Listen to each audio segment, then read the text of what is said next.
Today, I want to tell you an incredible story about a young man who wasn't handed a finish line, who met rejection and failure more than once, and still managed to shake the world. Steve Jobs.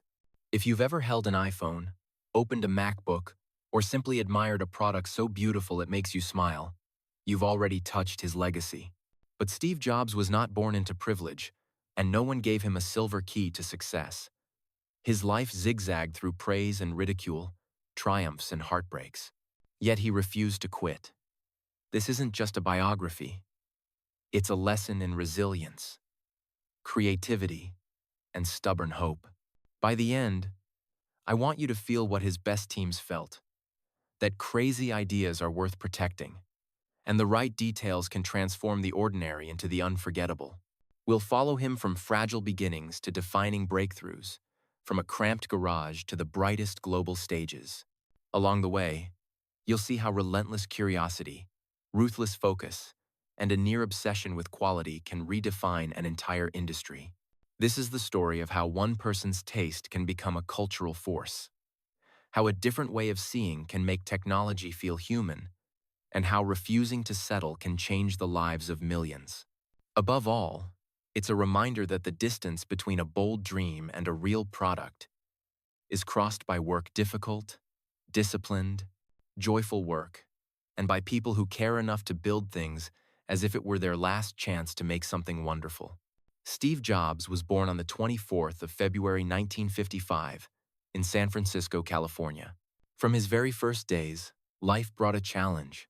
His biological parents, Joanne Schiebel and Abdul Fattah Jandali, were young and not ready to raise a child, so they chose adoption.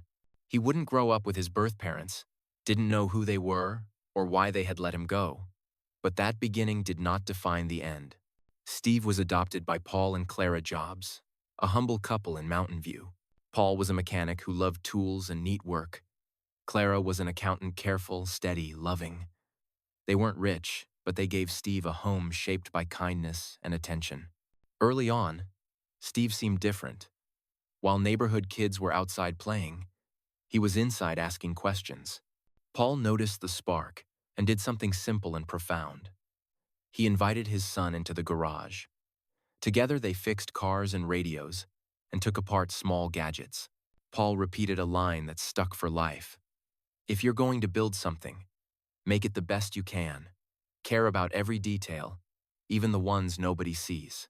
That lesson craft on the inside, as well as the outside, became a thread running through Steve's career. It taught him that beauty and precision are not accessories to function. They are part of what makes a product worthy of someone's time. Steve was bright, no doubt, but not a model student in the traditional sense. School felt slow, assignments too easy, and mischief followed. He pulled pranks on teachers and classmates, once even setting off a small explosive joke that pushed the line. Beneath the rebellion was a bottomless curiosity. How does this machine work? Why does that toy move like this? What happens if I take it apart and try again? When Steve was around 10, the Jobs family moved to Los Altos, in the heart of Silicon Valley, where technology pulsed through garages and labs. One day, he saw a computer for the first time. It was nothing like the laptops or desktops we know. It was huge, almost the size of a room, but he was transfixed. This machine solves problems, he thought. What else can it do? That moment lit a fuse. Curiosity hardened into passion. He started tinkering with tools and scrap electronics, finding strange joy in the cycle of disassembly and rebirth, taking a thing down to its bones and putting it back together until it felt right. Some teachers recognized that conventional school couldn't keep up with him. He needed sharper challenges. Still, being different made him both visible and isolated. That sense of not quite fitting in the outsider's vantage would later become fuel for thinking different. It pushed him to question habitual answers, to resist the ordinary when a better path might exist. He began to sense a personal compass forming: prefer simplicity, demand clarity, and respect the feeling a great object gives you when it just works. In high school, Steve met Steve Wozniak. Woz, a gentle electronics genius who could conjure astonishing devices from almost nothing. The two Steves bonded over late nights with circuits and solder, chasing the thrill of making an idea behave in the real world. One early project was the Blue Box, a device that spoofed phone system tones to make long-distance calls for free. It was illegal, yes, but deeply instructive. With the right insight and craftsmanship, a tiny team could bend a giant system. Steve later said, "Without the Blue Box, there would have been no Apple, not because of profits, but because of the lesson in boldness, design economy, and user magic. The best technology," he sensed, "feels like a small miracle, simple to hold, obvious to use, and powerful enough to make you grin at what just became possible." After high school, Steve enrolled at Reed College in Oregon, but dropped out after 6 months. The decision wasn't laziness, it was instinct. The classes he was paying for weren't teaching what he cared to learn, and his parents' money was too precious to waste. Instead of disappearing, he dropped in, auditing the courses that drew him. One of them was calligraphy. To most people, calligraphy looked like a lovely detour with no practical use in technology. To Steve, it was the architecture of letters. Spacing, proportion, rhythm, the grace of curves and stems. Years later, when he helped design the Macintosh, those memories serif and sans serif, kerning, leading, balance shaped the first widely loved fonts on a personal computer. Users could feel the difference before they could explain it. Reed also planted a larger lesson. Learning isn't a diploma, it's a devotion to what matters to you. As he would say in a famous speech, "You can't connect the dots looking forward. You only see the pattern when you look back." So you have to trust that the dots, yes, even a calligraphy class will somehow connect in your future. In 1974, Steve traveled to India, searching for something deeper than money or success. Quiet, focus, a way to sharpen attention. When he returned, he was no longer the drifting kid. He carried a clearer will to build something that could change the world. At 21, he and Woz started a company in the Jobs family garage in Los Altos. They had no glossy office or big budget. They had something rarer, a fresh, simple vision. Steve chose the name Apple because he loved the fruit's plainness and warmth, friendly, honest, alive. Their first product, the Apple I, was a hand-built computer board. Imperfect, yes, but a brave opening act that proved two young builders could bring personal computing within reach of enthusiasts.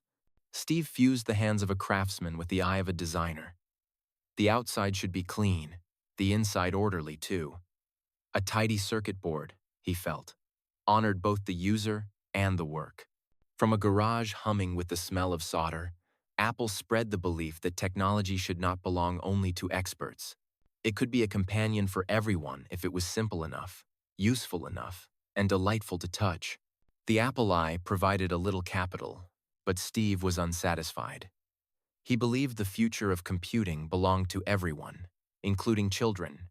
That belief shaped the Apple II, a ready-to-use machine with color graphics, an approachable setup, and the potential to become a family center for learning, play, and creativity. Apple II wasn't merely a box of parts, it was an argument. That technology should greet people with friendliness, not frighten them with jargon. The result was explosive. Apple became a multi-million-dollar company almost overnight, and Steve, at 23, a millionaire. But money was never the true engine. What drove him was the pursuit of rightness, corners, keys, and clicks that carried inspiration in their feel. He was famously demanding. If a detail wasn't right, the project might restart. Many called that harsh. Steve called it respect for the user's time and attention. When you look at a product, he believed, you shouldn't just see how it works, you should feel it. That philosophy pulled Apple away from a single-minded chase for specs and into the realm of total experience. Unboxing, paper smell, the glide of a lid, the instant confidence of a friendly screen. Along the way, Steve refined rules for building. Small, focused teams, explicit goals, and the courage to say no to 1,000 good ideas to protect a few great ones. Design, he insisted, was not a coat of paint. Design was how the thing worked in your hands and in your life. Even as Apple II boomed, Steve looked beyond the horizon. He imagined a computer you could converse with through a mouse and icons, a place where windows, not command lines, mediated your thoughts. That human-centered dream would become the Macintosh.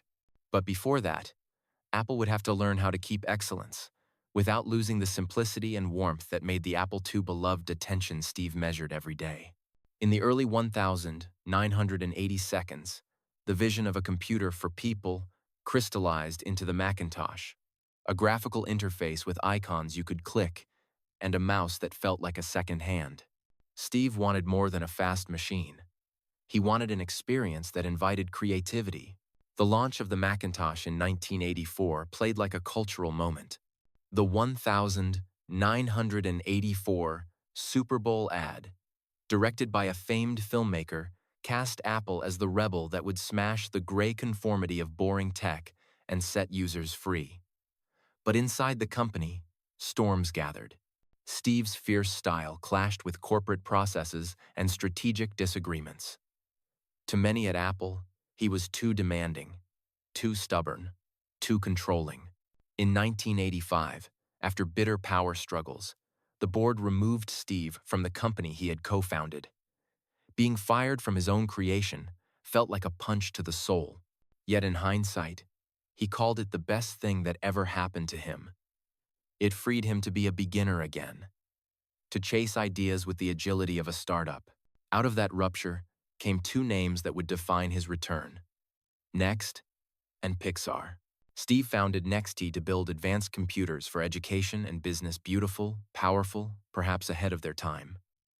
At the same time, he purchased a small animation studio that would become Pixar. NXT struggled commercially, but produced software and design ideas that mattered. Pixar, meanwhile, gathered brilliant artists and technologists around a daring goal: a fully computer-animated feature film. In 1995, Toy Story arrived. It wasn't just a movie.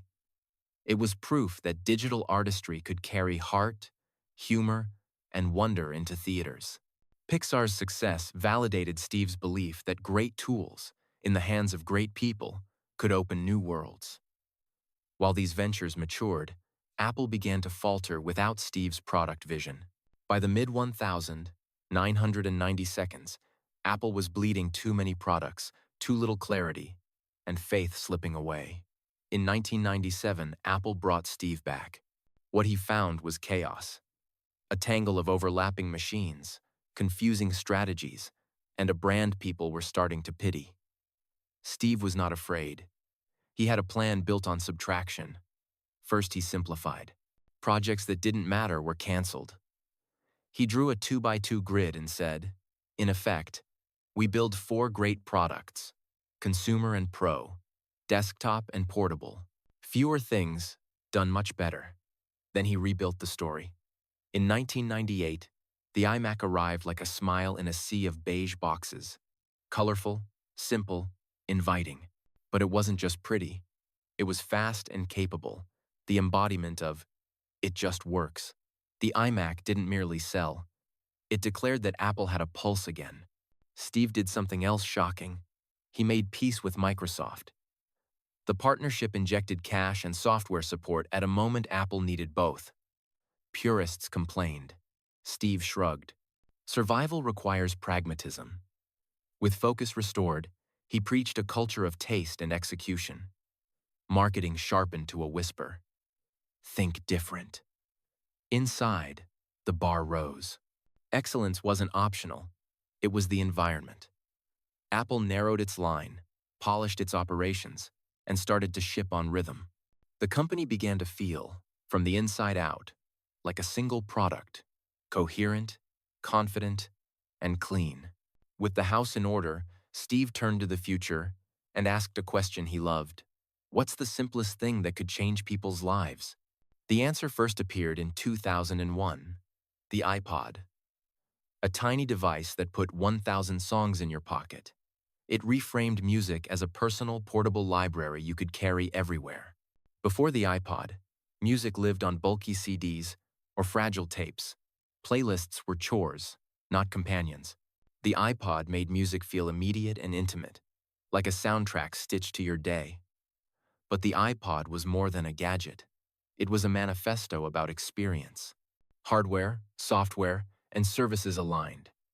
The click wheel, iTunes, seamless syncing. You didn't fight the system.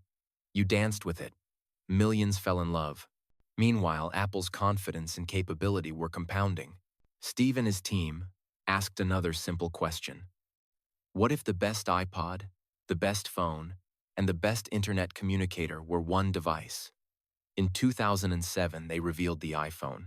It wasn't the first smartphone, but it was the first that felt obvious, as if the future had finally arrived and decided to be friendly. A pane of responsive glass, a touch interface that obeyed your fingers, a camera and a browser that felt real, not compromised. The iPhone took the soul of the iPod clarity and control and fused it with the world in your pocket. It changed daily life. Maps, messages, music, photos, the web, all woven together. Then, in 2008, came the App Store. With a single stroke, Apple transformed a closed device into a platform where developers everywhere could build on top of iPhone's capabilities. The store multiplied the phone's uses beyond any single company's imagination. Games, fitness, finance, education, communication, creativity. A billion small ideas found a home and a market. Users gained superpowers, and developers gained a livelihood. Steve hadn't merely launched products. He had launched ecosystems, carefully designed gardens where tools, services, and communities could flourish together. Through it all, he treated Apple less like a corporation and more like an atelier. Color, typography, packaging, the weight of a box lid, the curve of an icon, nothing was beneath attention. Design is not just what it looks like and feels like, he said. Design is how it works. He could be blunt, even brutal, in pursuit of that standard. But teams often admitted his intensity pushed them to accomplish what they had quietly thought impossible. In 2003, Steve was diagnosed with a rare form of pancreatic cancer.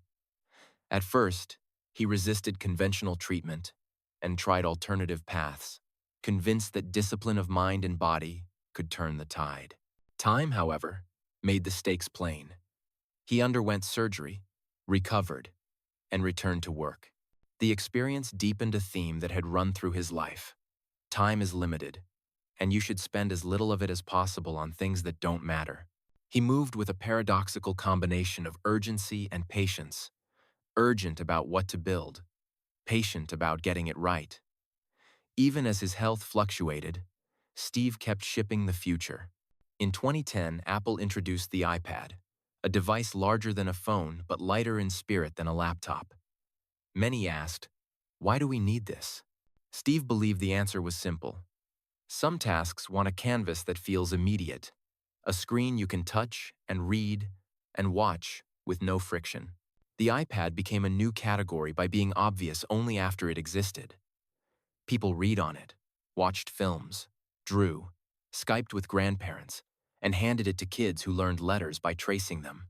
Like the best of Apple, it felt advanced and natural at once, as if the most sophisticated technology were melting into the background. Under Steve's leadership, Apple also refined something less visible but equally important: the ecosystem. He had long wanted your devices to behave like members of one family, sharing photos, messages, music, and documents without drama. Take a picture on your iPhone, see it on your Mac. Start an email on your iPad, finish it on your laptop. Sync used to be a chore. The goal was to make it feel like breathing. That seamlessness became a competitive moat and a daily kindness to users. While the world watched keynote stages, Steve was guarding principles behind the scenes. One was focus. Innovation is saying no to 1,000 things. Another was taste. Choose the essential and remove the rest. A third was humanity. Technology is at its best when it becomes invisible, when you stop noticing the device because you're too busy writing, composing, filming, learning. At home, Steve's life was quieter than his stage presence suggested.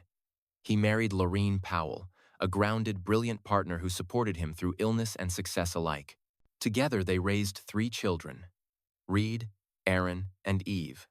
And Steve also had a daughter, Lisa, from an earlier relationship. He wasn't a perfect father, especially in his early years, something he acknowledged and worked on over time. Family dinners, long walks with Lorene in the garden, music in the background. These were the moments that balanced the intensity of work. As illness reasserted itself, Steve made a hard decision. In August 2011, he stepped down as Apple's CEO, writing that if a day ever came when he could no longer meet his duties, he would be the first to say so. That day had come. He chose Tim Cook as successor, a leader who shared Apple's values of focus, discipline, and customer obsession. Steve remained involved as chairman, helping shape the trajectory of projects already in motion. On the 5th of October 2011, Steve Jobs passed away at the age of 56. The response was global. Flowers at Apple stores, letters, tributes from rivals and friends. People weren't just mourning a CEO. They were remembering a way of insisting that products be worthy of their users, and that teams be brave enough to pursue excellence. 6 years earlier, in 2005, Steve had given a commencement address at Stanford University, one of the most watched speeches in modern memory. He told 3 stories. The first, about connecting the dots, relived Reed College and calligraphy. You cannot connect dots looking forward. You do it looking back, so you must trust that they will connect in your future. The second, about love and loss, revisited his firing from Apple. Sometimes life hits you in the head with a brick. Don't lose faith. The third, about death, spoke of his diagnosis, which clarified life's urgency. Your time is limited, so don't waste it living someone else's life. Those lines escaped the ceremony and entered the culture. Stay hungry, stay foolish. Borrowed from a beloved magazine, became a shorthand for curiosity and courage. After Steve's passing, Apple kept climbing. New products arrived. The Apple Watch, AirPods, and existing platforms deepened. But his legacy isn't just a catalog of devices. It's a template for thinking. First, challenge the status quo. Steve trained himself to ask, why does it have to be this way? Second, focus on quality. Be a yardstick of it, even when the room grows uncomfortable. Third, keep learning. Let curiosity tug you into disciplines that seem unrelated, because those dots may complete a picture you can't yet see. Fourth, follow what you love. Work becomes richer when it aligns with vocation, and resilience becomes possible when the struggle belongs to something you care about. Consider the ripple effects. The iPhone didn't only shrink a computer into a pocket. It rewired how people communicate, work, travel, and create. The Mac gave writers, designers, developers, and filmmakers a canvas that respected their craft. The iPad brought classrooms to life and gave grandparents a window to distant families. The App Store turned 1 million developers into small businesses and, in many cases, into artists of software. A company became an ecosystem. An ecosystem became a culture. If you strip away the headlines, what remains is surprisingly simple. Steve believed that when technology is truly well designed, it disappears. What remains is the music, the message, the drawing, the face on a video call. Tools, at their best, are humble, present enough to empower, quiet enough to get out of the way. He believed that constraints, small teams, tight deadlines, hard choices could be friends of creativity. And he believed that taste could be taught by showing examples, by refusing compromises that blur purpose, by surrounding teams with excellence until it becomes the standard. Steve's life also cautions us. Perfectionism can exhaust people. Vision can turn to stubbornness. Success can tempt complacency. The antidotes are the same virtues that animated his best work: empathy for users, clarity of purpose, and a willingness to change your mind when a better path appears. Toward the end, Steve often returned to a sentence that condensed his philosophy. Being the richest man in the cemetery doesn't matter to me. Doing something wonderful, that's what matters. Whether you're building an app, a film, a chair, or a class lesson, the invitation is the same. Make it with care, for real people, and let the result carry a little love into their day. If there is a single through line from adoption to garage, from ouster to return, from iPod to iPhone to iPad, it's this. Ordinary people, aligned by a compelling vision and high standards, can create tools that dignify human beings. Stay hungry for problems that matter. Stay foolish enough to try the solution that seems too simple to be true. And when you look back, may your dots connect into a story that helped someone, somewhere, do their best work. Feeling inspired by Steve Jobs' journey? Don't keep it to yourself. Share this video with a friend or family member who needs a boost today. Your share might be the spark they've been waiting for. And if you love learning English through powerful stories, hit subscribe to English Avenue today, turn on the bell, and join our growing community. New bite-sized lessons and motivational tales drop every week. Learn smarter, stay inspired, and level up your English with us starting now.